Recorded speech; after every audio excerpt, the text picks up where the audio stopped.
Beatrice? What the hell was that stunt you pulled at the funeral? How could you act like that when your husband just died? I get that you're probably not in a good place emotionally right now, but there is no justification for shouting out, "His inheritance is finally mine," in the middle of the ceremony. And what the hell was that maniacal laugh you did afterwards? There are some things you just don't do. Well, would you look at who's preaching at me? You've got some nerve, Yasmin. If I'm not mistaken, the only reason you married my son Denzel was for his money. You're no better than me. We're practically in the same boat here, so how about you get off your high horse and drop that disgusting self-righteous attitude of yours? I promise you that is not why I married Denzel. Now I've heard it all. Playing the innocent good girl is easy, but it's obvious what you were after when you look at how much you've gained by marrying him. Not only are you now the wife of a company president, but he also gave you an executive position.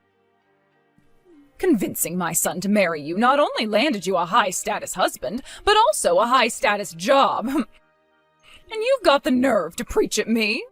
I'm just a plain old stay-at-home housewife. You make me look like an amateur. I should be asking you for tips. Ugh, will you just listen to me? I'm telling you, it wasn't like that at all. You literally couldn't be more wrong. I got promoted to managing director of the company before we got married, and it had nothing to do with my relationship with Denzel. I was already a manager when we met, for crying out loud. Quit making hurtful accusations based on nothing but speculation. Anyway, quit trying to change the subject. Fine, point taken. Okay, dear, I admit it. Boldly proclaiming my right to my husband's inheritance in front of everyone at the funeral like that was tactless and immature. But when I think about how before long I'll be the proud owner of $2 million, I just can't contain my glee. Huh? Wait a sec. $2 million. As in $2 million. We'll be discussing the inheritance with the lawyer soon, right? You have no right to lecture me on this when you're not in line to inherit a single cent. Sure, I wasn't Frank's legal heir, so I get it's not really my place to get involved, but with the way you behaved at the funeral, I just had to say something. How about you get a grip and show some respect? That was Frank's, your husband's funeral. Would it really have hurt you to have shown some respect for the deceased? How do you think he'd feel if he knew you were after his money all along? Do you have any idea how disgusted everyone was with you? I don't know how else to tell you this, so I'm just gonna say it. The entire family despises you now, so I think you should proceed very carefully from here on out. Who cares? They're just jealous that I'm about to inherit a cool $2 million, and they're gonna be left broke and penniless by the wayside. Getting upset over everyone's petty complaints wouldn't get me anywhere now, would it? Beatrice, won't you please just listen to me? Won't you just try to understand what I'm saying here as your daughter-in-law? Frank was loved by a lot of people. Surely you can understand why they might be shocked at you bragging about your inheritance at his funeral. Surely you can see why it might not be wise to go around making enemies like this. You need to be careful. I'm serious. I don't know what might happen if you make any more careless, insensitive remarks like that. This could have serious knock-on effects down the line for you. Fine. Point taken. Is the sermon over now, Vicar? Can I go home? Jeez, I'm so bored of your whining, I think I might actually keep my mouth shut in the future if it means being spared the self-righteous preaching. Wow. You have no intention of self-reflecting, do you? Fine, whatever. If the threat of my preaching is what it takes for you not to say outrageously hurtful things, then so be it. Please be more careful in the future. You really are the most insolent little witch I've ever met. Hey, Yasmin. I decided to come home. I left things at my dad's house to my aunt and uncle. Oh, good evening, Denzel. I'm so sorry about today. Why would you apologize? I'm sorry for what Beatrice did at the funeral. I know she might only have been my dad's second wife and isn't my real mum, but in a sense, she was still there in the capacity of my mum. What with being my dad's wife and all. there's no excusing what she did. Even though you cut her off mid-cackle and remonstrated her for her despicable behaviour, even though you were forced to go around apologising to all of the guests at the funeral, she clearly had no intention of apologising and didn't feel bad about what she did in the slightest. Right. I just feel completely stupefied every time I think about it. You'd think the wife of a wealthy business owner would understand the importance of presenting herself well to the world and knowing how to conduct herself in public. I messaged her about it after, but she carried on being as arrogant and insensitive as she was at the funeral. Her behaviour at the funeral made it pretty obvious she only ever married my dad for his money. I mean, I guess I'd be lying if I said I didn't already know what kind of person she was before all this. But that little stunt she just pulled took my disdain to her to a whole new level. We're gonna have to keep our eyes on her for a little while. You're right.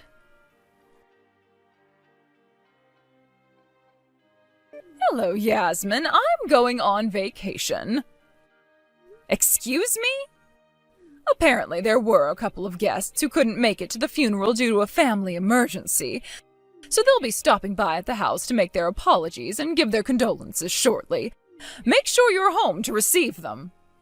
Vacation? What the hell are you playing at?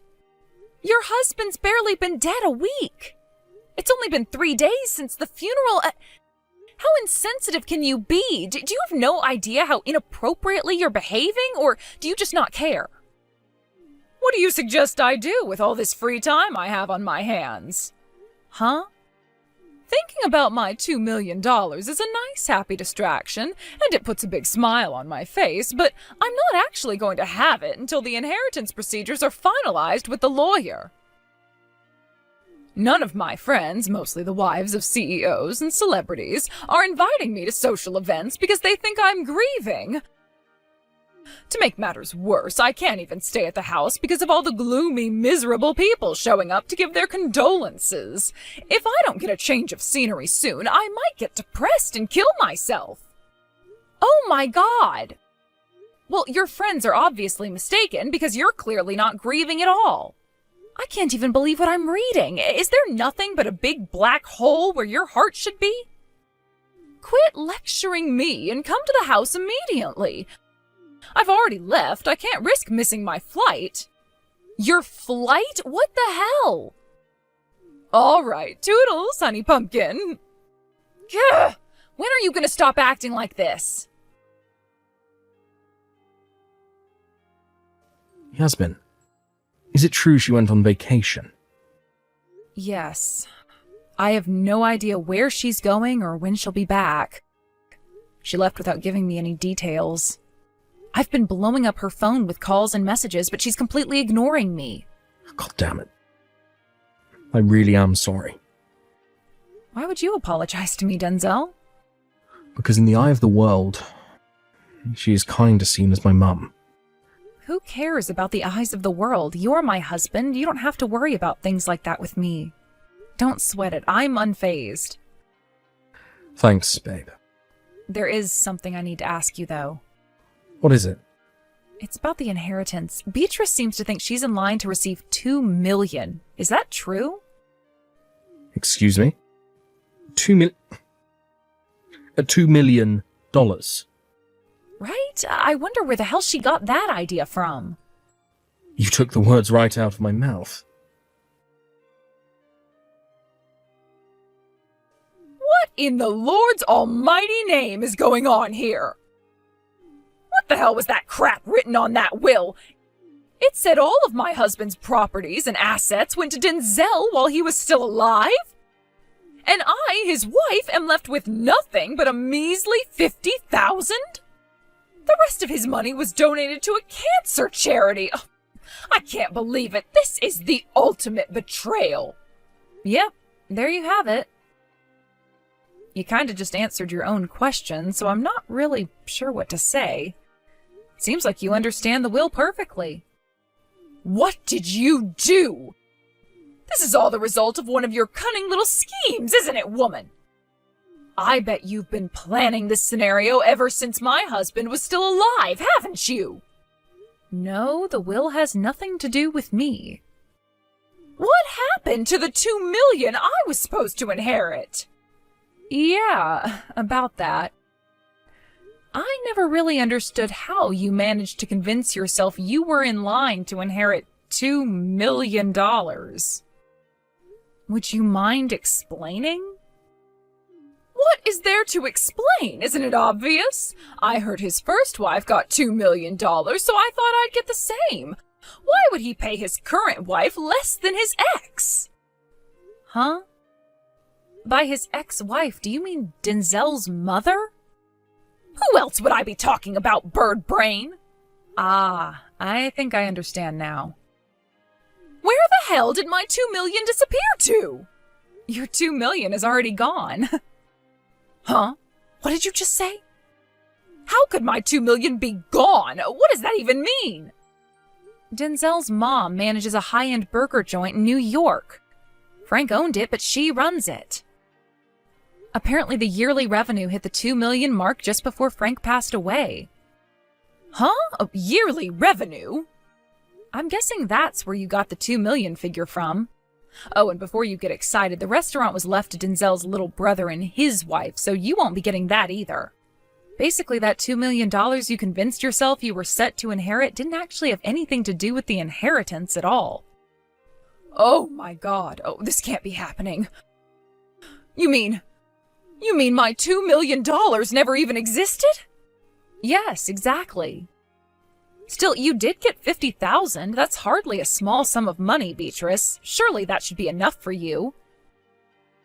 $50,000 is nothing, you imbecile. It'll be gone before I even manage to pay off all my debts. Huh? Your debts? Since when were you in debt? I thought I was in line to receive a fat $2 million, so I started being a little liberal with my spending. I ate at luxury restaurants, replaced my entire wardrobe with branded clothing, and even started visiting a male strip club. And that's not to even mention my vacation to Hawaii and my stay at their best luxury 5-star hotel. How do you think I paid for all of that stuff? I went into debt, you idiot! Wow.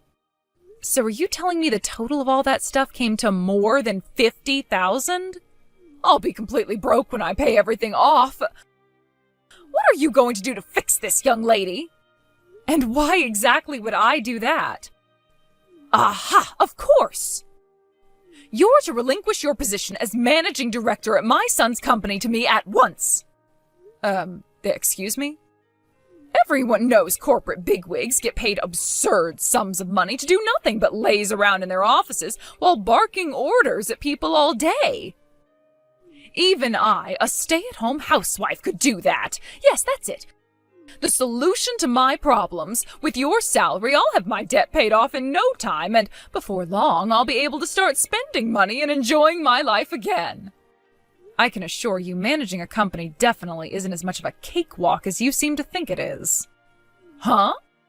Sure, me being chosen for this job is unprecedented at the company with how young I am, so I guess an outsider could be forgiven for thinking it's not that difficult if someone my age can do it. But the only reason I made it this far is because I worked hard ever since day one. I made my way up through the ranks and did everything by the book.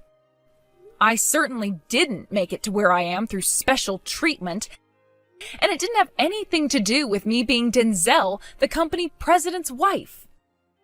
I earned my position through nothing but grit, determination, and hard work, and that's a fact.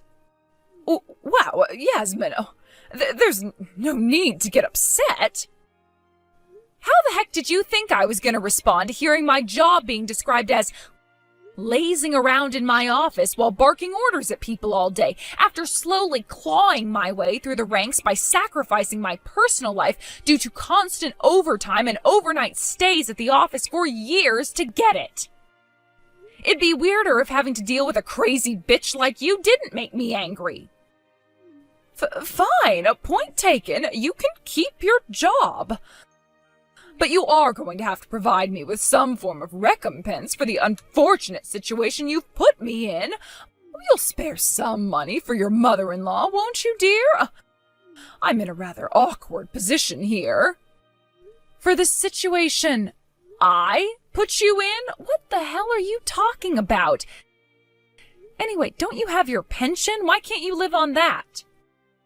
Sure I do, but it's hardly much.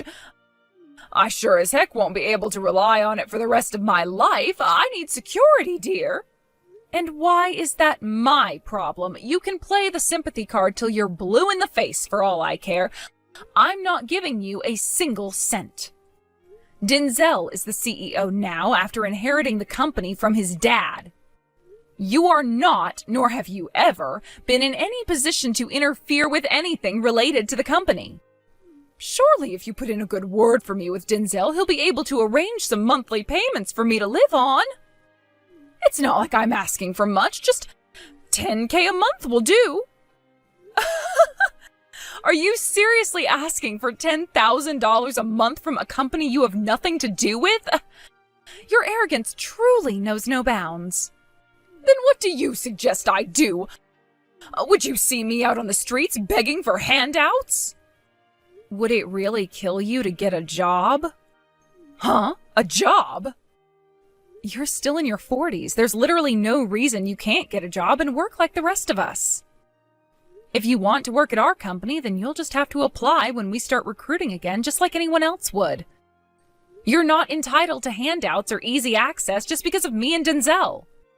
On the other hand, there's also no reason you can't get a job there if you meet the conditions and make a good impression during the interview. So why not go for it? Who the hell do you think you are, young lady? This is no way to speak to your mother-in-law, you condescending little brat. You should think more carefully before you speak. You're my daughter-in-law, and you and my son have a sacred duty to provide for me. Actually, you're technically not related to either of us anymore. Huh? You were Denzel's mother-in-law, which I guess kind of made you my mom-in-law too. But what with his dad passing, you're nothing but strangers to us both now. Well, I... Also, the house you're currently living in belongs to Denzel now. If you want to carry on living there, you're gonna have to start paying rent. Rent? Based on the size of the place and the way the rental market's going lately, you're probably gonna be looking at least $2,000 a month. $2,000 a month? Have you lost your goddamn mind? If it's too much for you, I suggest you find somewhere else to live. But I don't have any money. It's been 10 years since me and Denzel met Beatrice.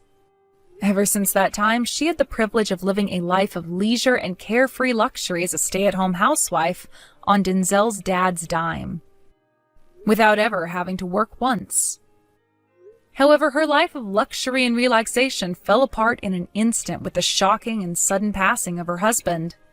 As expected, the $50,000 she did inherit immediately disappeared when she used it to pay off the debt she'd accrued after spectacularly convincing herself she was set to receive a tidy $2 million. In a desperate attempt to avoid working, she begged her relatives for money. But unfortunately for her, the whole family disowned her after witnessing her reprehensible antics at the funeral. And she didn't have a soul left in the world to rely on. When they suggested she go to the job center to try and find work, to everyone's surprise, she actually listened and, miraculously, actually found a job. She finally moved out of Denzel's house 2 weeks ago. Maybe you won't be surprised to hear she got into a fight with one of her coworkers on her first day at her new job. And with that, her prospects of carrying on there disintegrated. With that, Beatrice's attempt at reintegrating into society after 10 years flopped in an epic fashion. And she found herself once again lost, desperate, broke, and alone.